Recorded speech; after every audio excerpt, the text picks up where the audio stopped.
Halo, selamat pagi Anda semua. Gimana kabarnya pada kesempatan kali ini? Saya harap kita semua tetap dalam keadaan sehat walaupun kita masih di tengah pandemi ini. Dan tidak lupa, teacher akan selalu mengingatkan Anda semua untuk tetap menjaga protokol kesehatan sehingga kita bisa terus beraktivitas, berkegiatan dengan kesehatan yang telah diberikan kepada kita dalam melakukan kegiatan pembelajaran ini. Nah, baiklah Ananda, kita langsung saja. Jika pada video pertemuan minggu lalu atau pertemuan sebelumnya kita sudah membahas tentang salah satu contoh budidaya tanaman sayuran. Kemarin kita sudah ambil contoh adalah budidaya tanaman kangkung. Kita sudah bahas apa saja yang diperlukan dan apa saja yang dibutuhkan untuk melakukan kegiatan budidaya tanaman kangkung ini.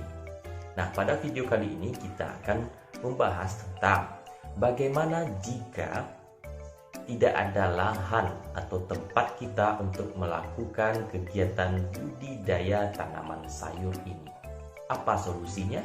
Apakah ada alternatif lain? Nah, baiklah, inilah D. Alternatif budidaya tanaman sayuran. Apa itu alternatif? Alternatif adalah sebuah jalan atau sebuah cara lain yang ditempuh oleh manusia untuk menuju tujuannya.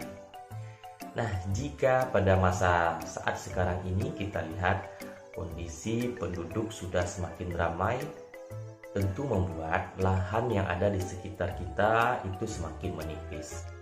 Nah, berangkat dari situlah manusia mulai berpikir bagaimana caranya atau apakah bisa manusia melakukan kegiatan budidaya tanaman sayur ini tanpa menggunakan lahan atau bahkan tanpa menggunakan media tanamnya itu sendiri, yaitu tanah.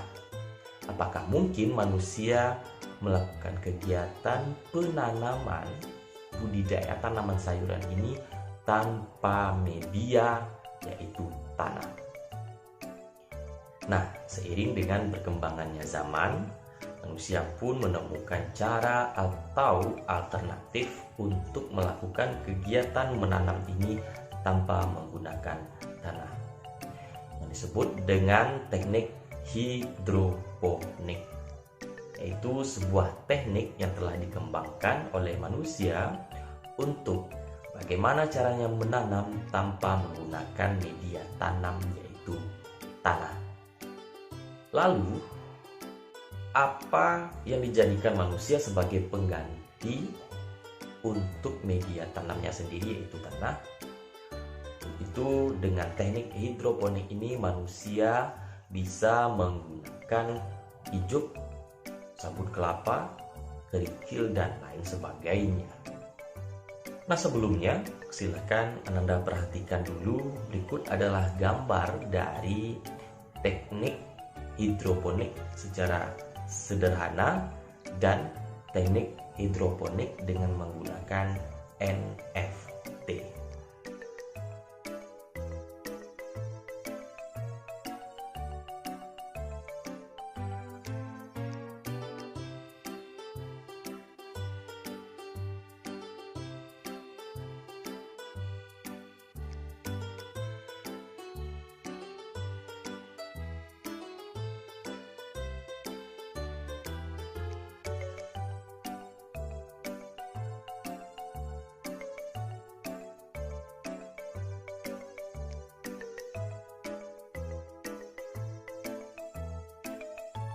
Nah, baiklah Ananda, kita akan bahas apa saja alat dan bahan untuk melakukan teknik hidroponik ini.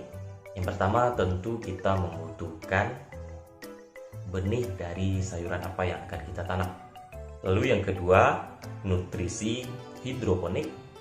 Lalu kemudian yang ketiga adalah media tanam yang sudah disterilkan dengan cara direndam dengan air yang mendidih. Lalu yang keempat adalah tempat persemaian. Yang kelima wadah media. Yang keenam, wadah larutan nutrisi. Yang ketujuh, rak penyimpanan. Lalu yang terakhir adalah alat pengukur pH dan TDS meter. Nah, lalu bagaimana tahapan-tahapan untuk budidaya tanaman hidroponik ini? Ini adalah B, tahapan budidaya tanaman hidroponik. Yang pertama adalah pembibitan. Untuk pembibitan sendiri bisa dilakukan secara langsung maupun persemaian. Biasanya benih mulai berkecambah pada usia 3-7 hari setelah usia tanam. Untuk media tanamnya sendiri, kita bisa menggunakan pasir ataupun rockwool.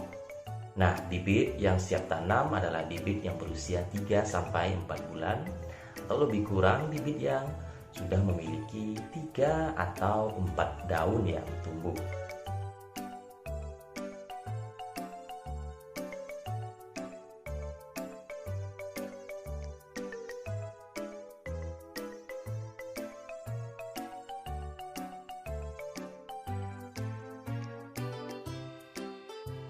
Lalu yang kedua adalah persiapan larutan nutrisi.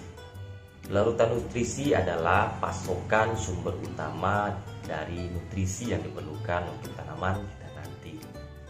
Larutan ini bisa kita berikan dengan cara atau metode genangan ataupun dialirkan.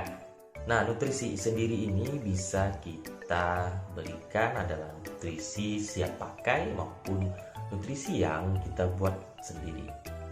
Lalu yang ketiga adalah penanaman. Pindahkan tanaman dari persemaian ke wadah tanam, di mana media tanam ini sudah diisi dengan media steril. Tanaman tidak perlu kita semai, bisa langsung kita tanam. Lalu yang keempat adalah perawatan. Tentu tanaman yang sudah atau bibit tadi yang sudah kita beri nutrisi, kita tanam, tentu kita harus dan juga kita butuh untuk merawatnya.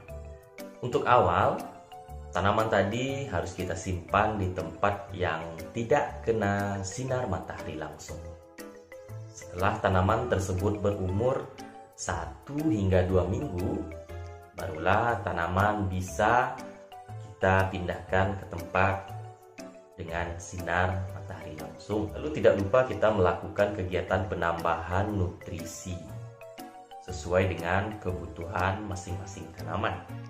Lalu juga perhatikan di daerah sekitar, apakah ada seperti tanaman-tanaman pengganggu. Nah, itu tentu butuh untuk kita bersihkan. Lalu yang kelima barulah panen. Nah, kegiatan panen harus dilakukan secara berhati-hati agar tidak mengganggu produksi berikutnya. 2. Alternatif wadah tanam. Nah, adapun alternatif yang tersedia di lingkungan kita untuk wadah tanam sendiri adalah sebagai berikut.